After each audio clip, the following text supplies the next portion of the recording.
Welcome to Nasdaq Trade Talks. I'm Jill Malandrino, global markets reporter at Nasdaq. Joining me for this segment, we have Chris Dahlin. He's a factor and core equity strategist over at Invesco. We're going to take a look at a high yield dividend ETF. Chris, it's great to see you. Welcome back to Trade Talks.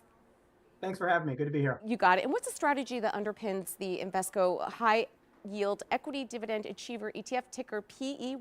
What makes its methodology unique? Well, what one often sees when they're looking at the dividend income space is oftentimes products either focused on dividend yield or dividend growth.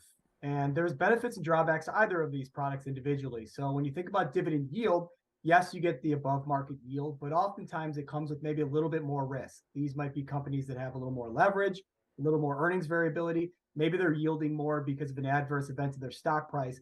And so yes, you get the yield, but you get a little bit more risk. Now, on the other side, dividend growth companies, those tend to be strategies that are higher quality strategies, maybe a little less tracking error, maybe a little bit higher quality, a little less leverage, a little less earnings variability. But the downside of dividend growth strategies is that oftentimes the yield may not be that much above the market rates. And so you might not get that yield that investors are looking for.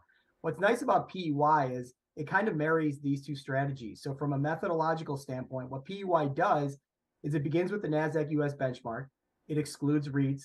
It then applies a dividend growth screen. So it screens for companies in that index that have been able to grow their dividends for 10 consecutive years. So you've got this pool of relatively high quality companies. And then from there, it grabs the 50 highest yielding stocks. And so you do get that yield. So the combination is a portfolio that does provide above market yield, but does so without stretching out in that risk spectrum. So Chris, how has the strategy performed recently? Well, despite a terrible year last year for the broader markets, PEY was actually able to squeak out a positive total return. From an attribution standpoint, it had an overweight to more traditionally defensive sectors like utilities and consumer staples. That was positively contributing to returns last year. That was a good example of that dividend growth screen and finding the portfolio to higher quality names. And so it was a good year last year. Now, this year, it's been a bit of a different story with PEY struggling to keep up with a market that has been acting very differently and been led by very different things. So PEY through last Friday is up a little under 1.5% versus a little over 3.5% for the S&P 500. And whereas defensive sectors last year, along with energy, but defensive sectors like utilities and staples kind of led the market, as I had mentioned last year, they're the worst performing sectors year to date. And so that's been a drag on PEY's relative returns. And so in this risk on environment, that has been a little less conducive to PEY's returns this year versus last year being more of a risk-off environment. So then what are some of the variables that could influence PEY's returns and performance going forward?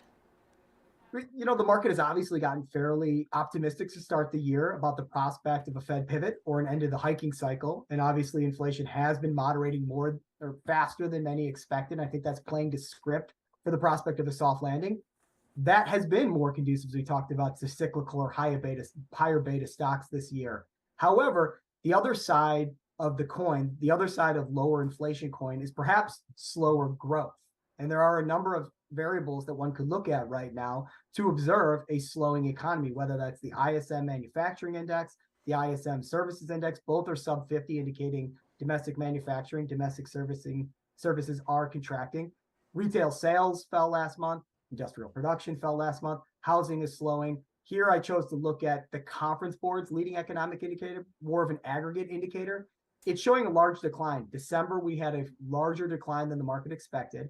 That followed a downwardly revised November. And now we have a year-over-year decline in that index of about 7.5%. Now that's a year-over-year decline we've really only seen previously during recessions. And I point all of this out because PEY is still a portfolio that's positioned rather defensively. It's got those larger exposures to counter-cyclical sectors like utilities and staples.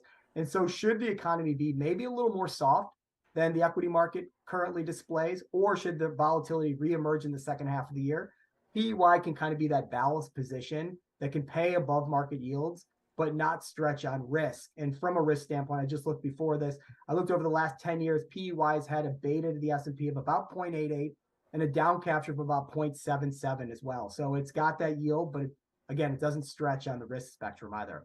All right, Chris, we appreciate the insight. Thanks for joining us on Trade Talks. I'm Jill Malandrino, global markets reporter at Nasdaq.